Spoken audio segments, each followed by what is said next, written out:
Segunda de Reyes, capítulo 2, versículo número 1. ¿Está listo? Que cuando quiso Jehová alzar a Elías en un torbellino al cielo, Elías venía ¿con quién? Con Eliseo de Gilgal, versículo número 2. Y dijo Elías a Eliseo: quédate ahora aquí, porque Jehová me ha enviado a Betel. Y Eliseo dijo: vive Jehová y vive tu alma, que no te dejaré. Descendieron pues a Betel, verso número 3. Y saliendo Eliseo, los hijos de los profetas que estaban en Betel le dijeron: ¿sabes que Jehová te quitará hoy a tu señor de sobre ti? Y él dijo: ¿qué? Una vez más, 1, 2, 3. Y Elías le volvió a decir: Eliseo, quítate aquí ahora, porque Jehová me ha enviado ¿a dónde? Y él le dijo: vive Jehová, vive tu alma, que no te dejaré. Vinieron pues a Jericó, versículo número 5, y se acercaron a Eliseo. ¿Quiénes? Los hijos de los profetas que estaban en Jericó, y le dijeron: ¿sabes que Jehová te quitará hoy a tu señor de sobre ti? Y él respondió, ¿qué respondió? Callad. Y quiero explicarte los beneficios de solo ser un discípulo y el beneficio de ser un fanático nada más. Y lo vamos a ver aquí a través de la historia de Eliseo. Elías era un profeta, el máximo profeta en ese tiempo. Recuerde que en el Antiguo Testamento Dios no se derramaba sobre muchas personas, sino que ponía su unción sobre una sola persona. Y cuando Dios ponía su unción sobre una persona, este profeta tenía el poder de establecer, levantar reyes, leyes, mandamientos. ¿Está conmigo? En este momento Elías era el máximo profeta. Era el hombre que era usado por Dios. Amén. El hombre que si Dios quería decir algo, se iba a comunicar con él. Amén.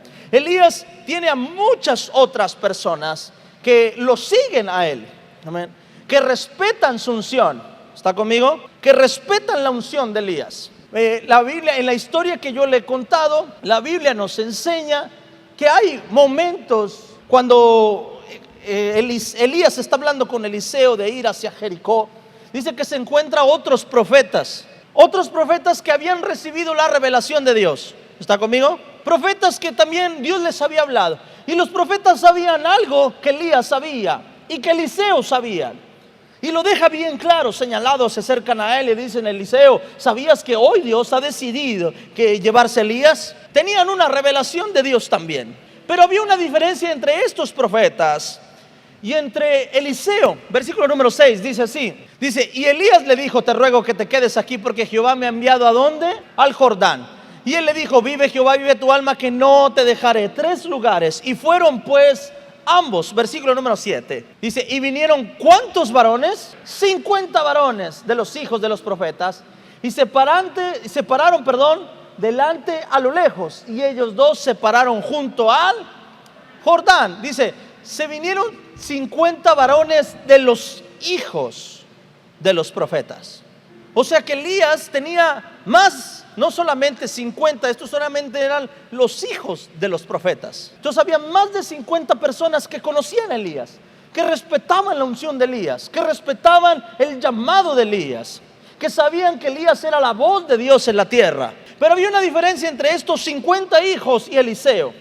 Y la diferencia es que estos 50 reconocían a Elías, pero Eliseo era discípulo de Elías. Estos 50 conocían a Elías, sabían quién era Elías, reconocían a Elías, respetaban a Elías, amaban a Elías, pero solamente uno había pasado de ser solamente un fanático a también ser un discípulo.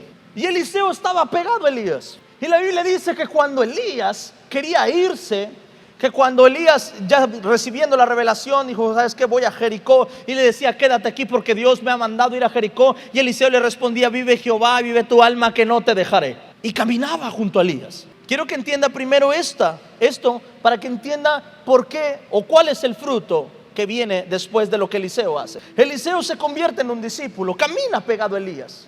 Pero en ese tiempo el profeta manifestaba la voz de Dios en la tierra. O sea, el mismo Dios a través de un hombre hablando en la tierra. Mientras que Eliseo estaba con Elías, esta es una garantía que nosotros tenemos cuando pasamos de ser solo fanáticos a ser discípulos. Y es que cuando nosotros somos fanáticos de Dios, no vamos a entender muchas cosas de lo que Dios hace.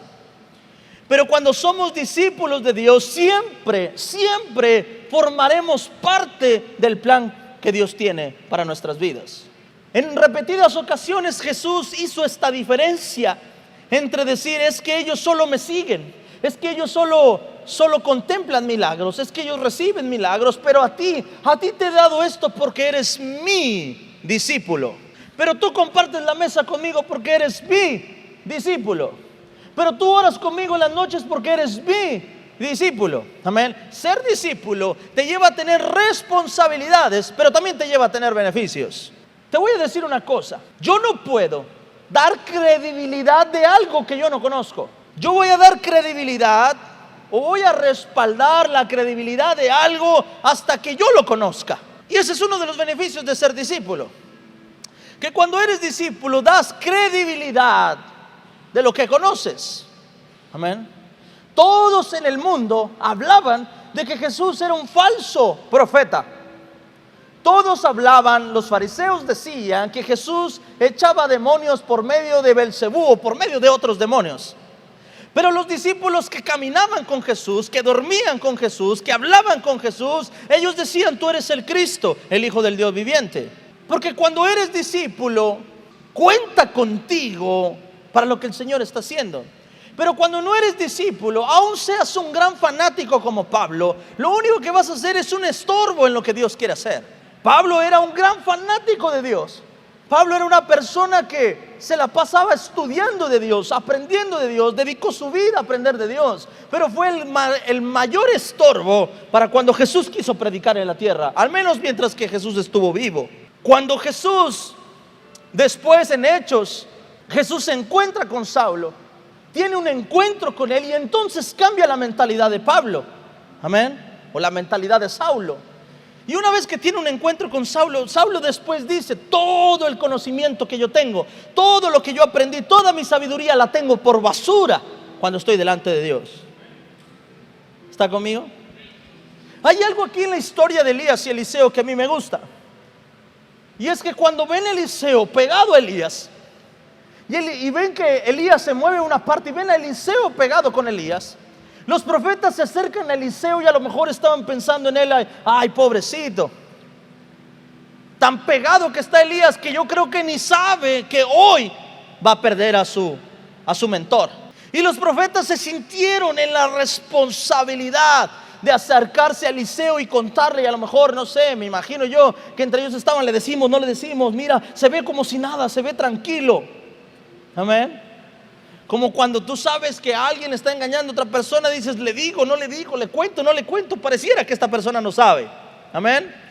Y entonces estaba Elías con Eliseo y andaban ellos dos ahí juntos y se acercan los profetas y dicen, le digo, no le digo, le digo, no le digo. Se acercan a él, le dicen, Elías, a lo mejor no sabes, pero ¿sí sabías que hoy Dios se va a llevar a Elías? Y ellos reciben una respuesta que no pensaron que fueran a recibir. Amén.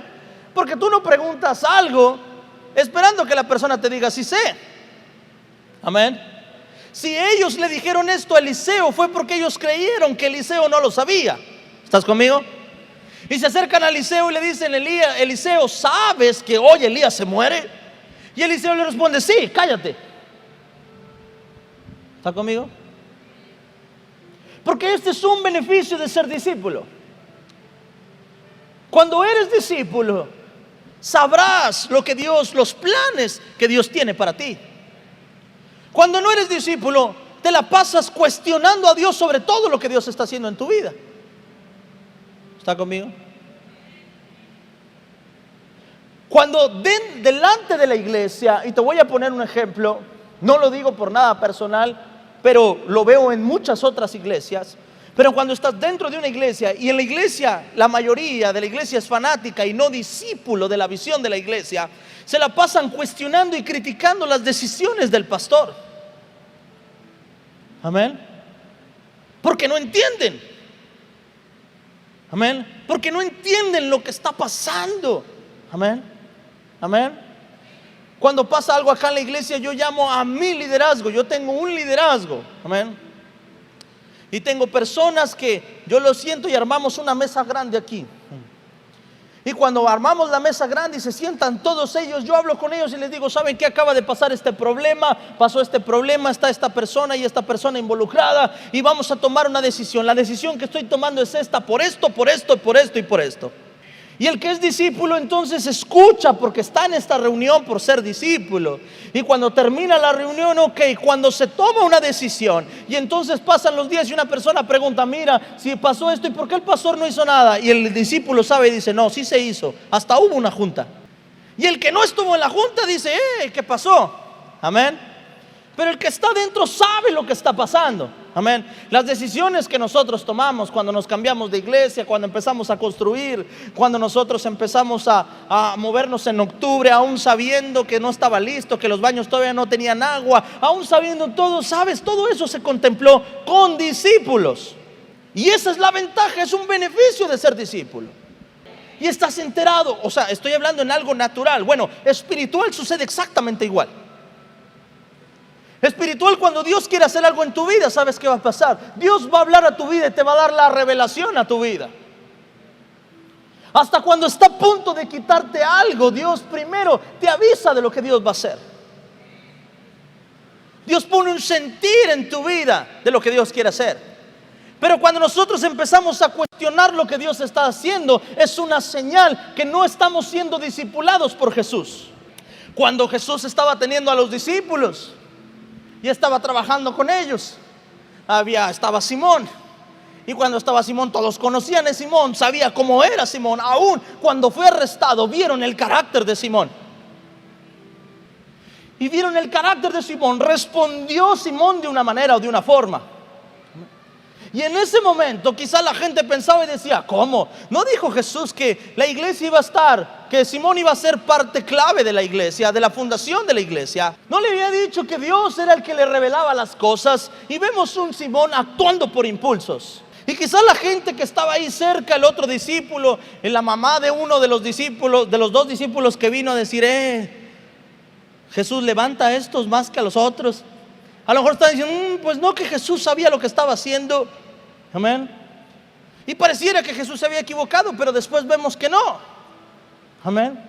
Porque nosotros no sabemos lo que está pasando adentro. Esto es lo que pasa cuando nosotros nos hacemos discípulos de Dios. Empiezas a entender por qué te cuesta tanto trabajo, o por qué el enemigo ataca tanto a tu hijo, o por qué el enemigo ataca tanto a tu familia, o por qué el enemigo ataca tanto a tu economía. Empiezas a darte cuenta, Dios empieza a revelarte, empieza a mostrarte por qué el enemigo ataca tanto tu casa. Amén. Pero cuando nosotros no sabemos qué es lo que Dios está haciendo, es porque simple y sencillamente no estamos cerca de Jesús. La iglesia tendría que saber todos los días qué es lo que Dios está haciendo en su vida. ¿Qué es lo que Dios quiere hacer mañana contigo? Amén. Yo no puedo vivir en esta vida no sabiendo cuál es el propósito de Dios para mí. Porque a veces nosotros decimos: es que yo no sé qué es lo que Dios tiene para mí. Ya deberías de saberlo. Si platicaras seguido con Dios, te aseguro que Dios ya te hubiera dicho lo que Dios tiene para ti. Ahora, en los dos hay beneficios. Puedes terminar siendo fanático toda tu vida y te vas a dar cuenta que cuando tengas hambre, Dios va a multiplicar el pan y los peces y te dará de comer. Puedes seguir siendo fanático toda tu vida y el día que necesites un milagro, correrás a tocar su manto y serás sano. Puedes terminar siendo fanático toda tu vida y el día que lo necesites te levantarás, te subirás a un árbol a buscarlo y Dios te verá y te dirá: ¿qué quieres, hijo? Y te concederá lo que Dios quiere darte. Amén.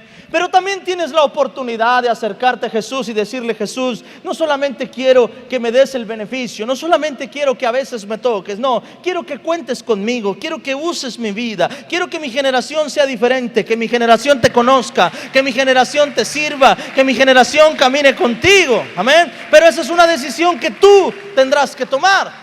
No es una decisión que yo tome por ti o que Dios tome por ti. Es una decisión que tú tendrás que tomar si es que la quieres. Ahora, cuando nosotros caminamos en este beneficio, la comunicación es parte importante para reconocer o saber que estamos siendo más que fanáticos delante de Dios.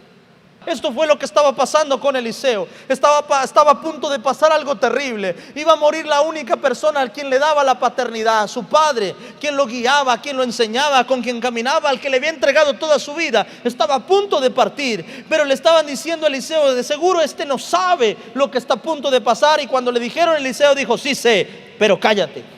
Y cuando llegan al último lugar, a lo lejos del Jordán, están 50 hijos de profetas, pero Eliseo estaba junto a Elías. ¿Por qué? Porque Eliseo sabía algo más que los profetas no sabían. Tomando entonces Elías su manto, lo dobló y golpeó las aguas, las cuales se apartaron a uno y a otro lado, y pasaron ambos ¿por dónde? Por lo seco. Los 50 profetas no, o los 50 hijos de profetas no. ¿Solo quién? Elías y Eliseo. Versículo número 9.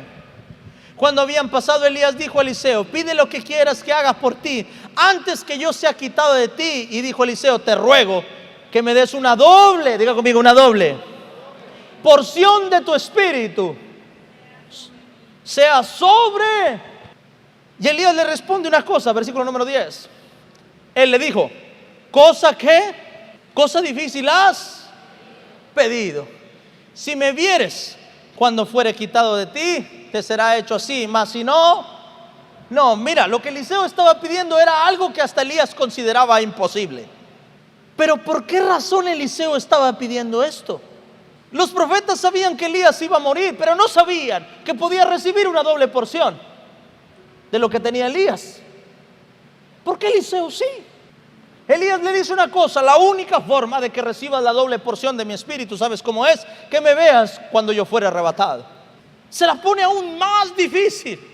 Lo que prácticamente Elías le estaba diciendo: la única forma en la que yo pueda derramar mi manto sobre ti es que Dios te lo permita. Porque Elías no sabía en qué momento iba a ser arrebatado.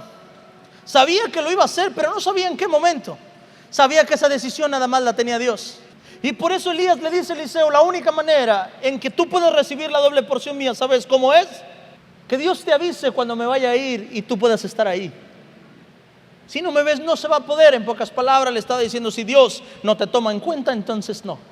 Si Dios no tiene la confianza de permitirte ver esto, entonces no. Y aconteció que yendo ellos y hablando, he aquí un carro de fuego con caballos de fuego apartó ¿a cuántos? ¿A quiénes? ¿A Elías y a quién? A los dos. Los apartó. Y Elías subió al cielo en un torbellino. Versículo número 12. Viendo Eliseo, clamaba: Padre mío, carros de Israel y su gente de a caballo. Y nunca más le vio. Y tomando sus vestidos, los rompió en dos partes. Versículo número 13. Alzó luego el manto de Elías que había caído, volvió y se paró a la orilla del Jordán. Versículo número 14. Y tomando el manto de Elías que se le había caído, golpeó las aguas y dijo: ¿dónde está el Jehová, el Dios de quién? ¿El Dios de quién? Escuche, Eliseo no dijo: ¿dónde está Jehová mi Dios? Dijo: ¿dónde está Jehová, el Dios de Elías? Amén. Y así que hubo golpeado del mismo modo las aguas, se apartaron. Diga conmigo: se apartaron a uno y al otro lado, y pasó Eliseo por lo seco. Hasta este momento, antes de pasar por esas aguas, no era el Dios de Eliseo, era el Dios de Elías. No era el Dios de Eliseo, era el Dios de Elías. Porque hasta este momento Eliseo no estaba siguiendo a Dios. Hasta este momento Eliseo seguía a Elías, que Elías seguía a Dios. Lo que nos enseña este versículo es que Eliseo nunca siguió a Dios. Eliseo siguió a Elías, el hombre que seguía a Dios. Pero por estar pegado a Elías, por estar cerca de Elías, Dios lo tomó en cuenta en lo que iba a hacer con Elías. Pero no solamente con Elías, sino en lo que iba a terminar de hacer en el pueblo de Israel. Y cuando recibe el manto, cuando el manto cae, lo agarra, lo toma y dice: ¿dónde está Jehová, el Dios de Elías? Y golpea las aguas, se abren las aguas, y Eliseo entonces empieza a experimentar a Dios. Versículo número que viene, versículo número 15. Viéndole los hijos de los profetas que estaban en Jericó, al otro lado del Jordán, el espíritu de Elías reposó sobre Eliseo y vinieron a recibirle y se postraron delante ¿de quién? De Eliseo. Amén. Este es el poder de ser discípulo. Por eso Jesús lo dijo. Dice, el que recibe al que yo enviare, me recibe a mí. Dice, y el que me recibe a mí, recibe al que me envió. Jesús dijo, cualquiera que me siguiere estará conmigo. Dijo, y será coheredero juntamente conmigo, dijo Jesús. Jesús vino a pedir que nosotros seamos los Eliseos de este tiempo con Jesús. Amén. Por eso Jesús empezó a decir, cualquiera que quiera ser mi discípulo, niéguese a sí mismo, tome su cruz. ¿Y qué pasa? Y sígame. Y Jesús le dijo a sus discípulos, a ustedes, no a los fanáticos, no, a ustedes discípulos, les he dado la potestad de hollar serpientes y escorpiones. Les he dado autoridad sobre espíritus. Donde pusieran las manos, ellos sanarán. No se lo dijo a los fanáticos, no se lo dijo solo a los discípulos, porque esto es bíblico. No puedo yo depositar mi unción sobre el fanático. La unción tiene que ser depositada solamente sobre los discípulos. ¿Por qué? Porque debe haber una responsabilidad en la unción que Dios pone en tu mano. Por eso Jesús, cuando vino el joven rico, le dijo, entonces vende todo y sígueme. Y el hombre se puso triste y se fue. ¿Por qué? Porque no puedes ser mi discípulo si amas más al mundo que a Jesús. Hay cosas que yo, Adrián, no te puedo decir que dejes. Hay cosas que solamente Dios puede hablarte sobre cosas que tú tienes que soltar. La iglesia no puede decirte qué hacer y qué no hacer. La iglesia no puede decirte, deja esto, vístete así, deja esto, deja lo otro, deja aquello. La iglesia, yo como pastor quizás no puedo hacerlo. Su palabra sí, yo no. Yo puedo poner reglas dentro de mi iglesia, pero eso no significa que Dios te acepte o que Dios no te acepte. Yo no puedo establecer que si tienes que dejar tu trabajo, si tienes que servirle a Dios, si tienes que alejarte más, si tienes que acercarte más. Yo no puedo establecer eso. El que lo tiene que hacer es Dios contigo. Pero ¿cómo va a pasar eso si nosotros no nos acercamos a aquel que nos quiere decir algo? ¿Cómo va a pasar eso? ¿Cómo? A veces por eso a la iglesia le conviene más que un pastor ore por él, porque hay personas que tienen miedo a acercarse tanto a Dios que termine cambiando su vida. Yo conozco personas que son cristianos que tienen miedo a buscar tanto a Dios y dicen, no voy a terminar siendo yo un pastor, mejor de cristiano estoy bien. Hay personas que no se quieren meter tanto y dicen, no, es que sí me quiero meter, pero no tanto, porque si me meto yo sé que ya Dios me puede agarrar y me puede dar una responsabilidad que no quiero. Pero te voy a decir una cosa, a lo mejor yo nunca lo voy a hacer, pero si no te acercas a Dios, ¿cuándo vas a encontrar tu propósito? Te voy a decir una cosa, mientras que yo estuve dentro de la iglesia, muchos tenían muchos planes para mí. Pastores tenían planes para mí. Decían, tú vas a hacer esto, tú vas a hacer lo otro porque tú sabes hacer esto. Vas a ser un evangelista, vas a andar en las naciones, vas a andar allá, vas a andar acá. Y me dieron un diseño. Pero hasta que me acerqué a Dios, Dios me dio mi propio diseño. Amén. Mientras que no estaba cerca de Dios, a donde ellos me decían, yo me movía. Y si me decían para acá, yo me movía para acá. Y a la hora que ellos querían me quitaban, y a la hora que ellos querían me ponían. Y decían una cosa y decían otra cosa. Pero llegó un momento en que dije, voy a hacer lo que el hombre quiere que yo sea, o voy a hacer lo que Dios quiere que yo sea. Y me daba miedo, pero dije, prefiero escuchar de Dios cuál es su propósito sobre mí, que escuchar por medio de otro cuál es el propósito que Dios tiene para mí. Y decidí buscar a Dios. Y cuando empecé a buscar a Dios, entonces Dios me empezó a tomar en cuenta. Empezó a Él a hablar conmigo. Y empezó a decirme, esto no me gusta. Y te voy a quitar esto. Y te voy a quitar lo otro. Y empezó Dios a estorbarme en cosas que yo hacía. Y de repente llegaba una persona que era más cristiana que yo y me decía, Adrián, ¿y por qué no haces esto si no es pecado? Y le decía, no sé, solo siento de Dios no hacerlo y punto. Y hacía otras cosas que otros religiosos creían que era pecado y me decían, es que esto es pecado. Y yo decía, pues no sé, yo siento de Dios hacerlo y punto. Pero era mi cercanía con Dios. Quizás estos hombres decían, pero ¿qué está haciendo Eliseo? Que no sabe que Elías se va, tiene que mantenerse alejadito de él, de este lado del Jordán. Quizás decían, no, si Eliseo no se despega de Elías y llega a ver la presencia de Dios, puede quedar ciego, como pasó con Moisés. Y quizás estaban sacando sus propias conclusiones y decían, ¿por qué este anda tan pegado con Elías? ¿Qué no sabe que Elías hoy se va? Pero Eliseo estaba buscando al Dios de Elías. Y como estaba buscando al Dios de Elías, el Dios de Elías le encontró y le permitió ver algo que nunca nadie antes pudo ver. Vio la misma presencia de Dios como un torbellino levantando a su mentor Elías, a su profeta Elías. Y no solo eso, le cae el manto de Elías. Para que me entiendas, tu vida va a ser transformada hasta que te sientes a hablar con Jesús, hasta que te sientes a que Jesús te hable, hasta que te sientes a que Jesús te diga. Hay mucha gente que no se quiere sentar conmigo en la oficina porque sabe lo que le voy a decir. Y ahí anda batallando y dándole vueltas y dándole vueltas y dándole vueltas y batallando y batallando y batallando y batallando. Y no se acercan con el pastor porque tienen miedo a que el pastor lo confronte y le diga lo que tiene que hacer. Muchos de nuestros hijos tienen relaciones que no deberían tener, amistades que no deberían tener, pero no hablan con su papá porque tienen miedo a que se las quiten. Hay decisiones que están tomando los hijos que no se quieren acercar al padre, se van a acercar al otro. Además son capaces de acercarse al papá del amigo buena onda que sé que no me va a decir nada. Eso mismo pasa con Dios muchas veces. Y ahí andamos batallando. Es más, aceptamos palabras proféticas de otros que solapen lo que estamos sintiendo, queriendo hacer, por miedo a acercarnos a Jesús y que nos cambie y nos transforme, que nos cambie, que cambie nuestra mentalidad, que cambie nuestra visión, que nos dé un llamado, que nos dé un propósito. El discípulo no desconoce lo que Dios está haciendo y lo que va a hacer mañana. Y lo que no lo sabe, camina en Él porque tiene convicción en el Dios que sigue y en el Dios que Él sirve. La convicción en tu vida nunca llegará hasta que seas discípulo. La convicción en tu vida nunca llegará hasta que seas discípulo. Y cuando seas discípulo, entonces sí, la gloria de Dios caerá sobre ti y será repartida en ti. Y verás lo que otros no ven y empezarás a ver visiones. Y Dios te usará para bendecir. Si Dios me toma en cuenta, me usará. Si Dios me usa para bendecir a alguien, quiere decir que primero Dios me va a bendecir a mí. Hay personas que tienen miedo y dicen: no, yo nunca voy a bendecir, no, yo nunca voy a sembrar, no, yo nunca voy a dar, no, yo eso no. ¿Sabes qué estás diciendo? Estás diciendo: yo nunca voy a dejar que Dios me bendiga para bendecir.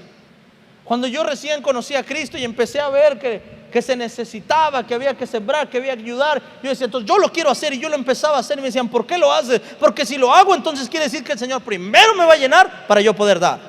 Cuando empiezas a verlo de este modo, cuando Dios me llame a restaurar familias, es porque mi familia está restaurada.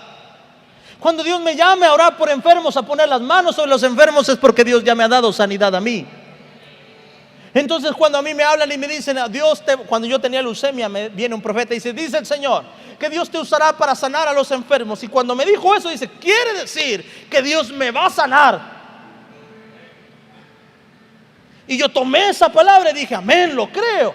¿Y sabes qué pasaba? Cuando estaba en el hospital universitario ahí compartiendo un dormitorio entre 30 personas, todos amontonados ahí, con la leucemia, con la quimioterapia cayendo gota a gota por 4 o 5 horas, agarraba mi carrito y empezaba a orar por la gente que estaba enferma. Y todos ahí a lo mejor me juzgaban de loco, diciendo: este está peor que yo y está orando por mí. Amén. Pero yo oraba, yo agarraba y empezaba a caminar con mi bata. Y empezaba a caminar y empezaba a orar por los niños en el nombre de Jesús. Declaro sanidad sobre ti. ¿Sabes qué era lo más raro? Que habían personas que sanaban y a los 2 o 3 días los daban de alta. Entonces ya enfermo así con cáncer me hablaba y me decía: oye Adrián, ahorita puedes venir a orar por mi hijo. Y yo decía: deje que me curen y ahorita voy por usted. Deje que me canalicen otra vez porque ya se tapó la 8ª vena.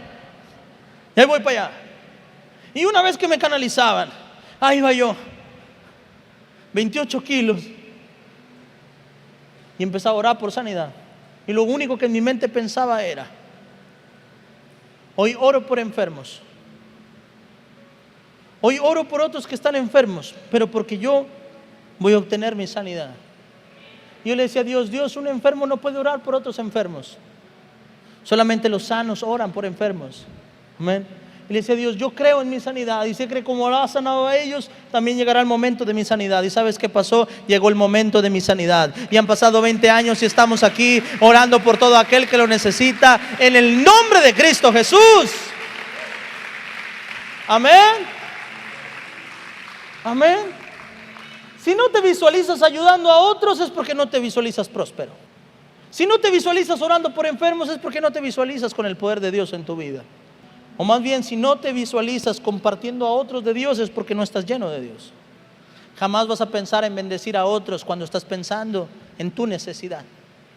Pero cuando te ves bendecido, cuando eres bendecido, eres capaz de bendecir a otros. No puedes sembrar amor en los demás si a ti te falta amor. Pero cuando eres lleno de amor, sembrarás en otros amor. Amén. No puedes sembrar perdón porque necesita tu corazón ser sano. Pero cuando seas sano, sabrás y te dedicarás a sembrar amor y perdón. Hay personas en la vida que cuando se enteran de algo que pasó, sus consejos es: no te dejes. Su consejo es: dale, ¿no le dijiste esto? ¿Vamos o qué? Porque es lo que hay en su corazón. Pero cuando la persona es sana y conoce una historia, lo que dice es: ¿sabes qué? Perdona, déjalo, sé feliz tú.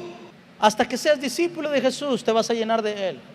Los fanáticos no se llenan de Jesús, solamente los discípulos. Y los discípulos pueden repartir de lo que fueron llenos. Amén. Necesitas ser discípulo.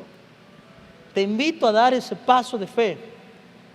Te invito a pasar de fanático a discípulo. Te invito a buscar a Dios con todo tu corazón hasta que seas tan lleno de Él que puedas cambiar y transformar tu vida.